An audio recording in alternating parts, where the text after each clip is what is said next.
I want to tell you a story about a girl, but I can't tell you her real name. So let's just call her Hadiza. Hadiza is 20. She's shy, but she has a beautiful smile that lights up her face. But she's in constant pain, and she will likely be on medication for the rest of her life. Do you want to know why? Hadiza is a Chibok girl. And on April 14, 2014, she was kidnapped by Boko Haram terrorists. She managed to escape, though, by jumping off the truck that was carrying the girls. But when she landed, she broke both her legs, and she had to crawl on her tummy to hide in the bushes.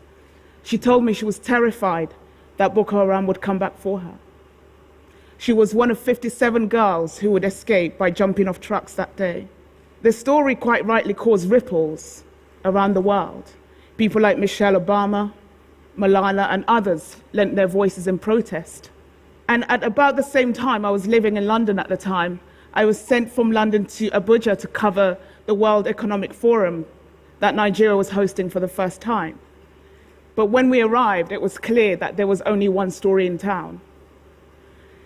We put the government under pressure. We asked tough questions about what they were doing to bring these girls back. Understandably, they weren't too happy with our line of questioning. And let's just say we received our fair share of alternative facts.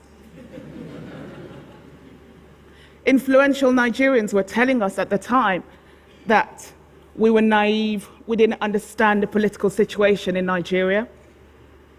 But they also told us that the story of the Chibok girls was a hoax. Sadly, this hoax narrative has persisted, and there are still people in Nigeria today who believe that the Chibok girls were never kidnapped. Yet, I was talking to people like these, devastated parents who told us that on the day that Boko Haram kidnapped their daughters, they ran into the Sambisa forest after the trucks carrying their daughters. They were armed with machetes, but they were forced to turn back because Boko Haram had guns. For 2 years, inevitably, the news agenda moved on, and for 2 years, we didn't hear much about the Chibok girls. Everyone presumed they were dead. But in April last year, I was able to obtain this video. This is a still from the video that Boko Haram filmed as a proof of life. And through a source, I obtained this video. But before I could publish it, I had to travel to the northeast of Nigeria to talk to the parents, to verify it. I didn't have to wait too long for confirmation. One of the mothers, when she watched the video, told me that if she could have reached into the laptop and pulled out her child from the laptop, she would have done so.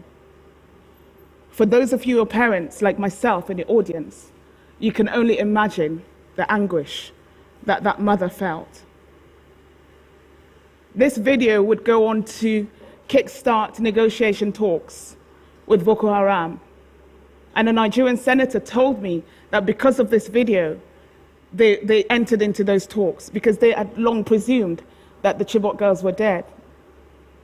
21 girls were freed in October last year. Sadly, nearly 200 of them still remain missing.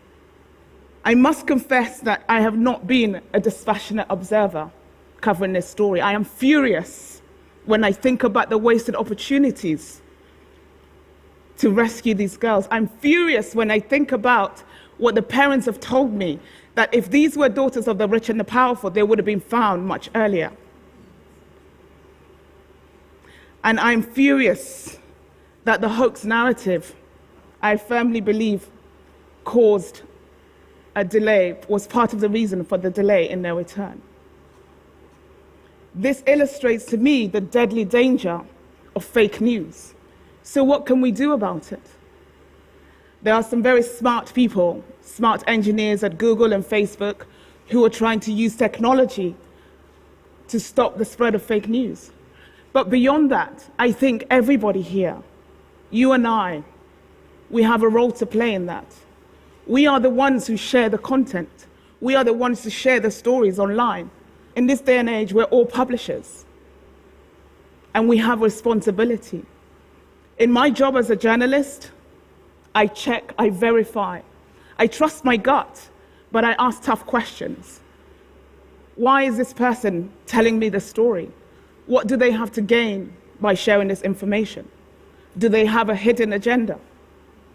I really believe that we must all start to ask tougher questions of information that we discover online.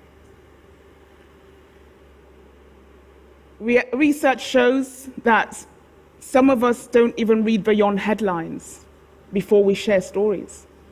Who here has done that? I know I have.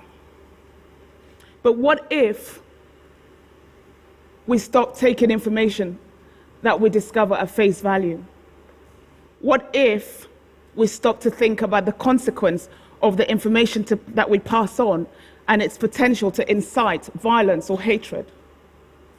What if we stop to think about the real-life consequences of the information that we share? Thank you very much for listening.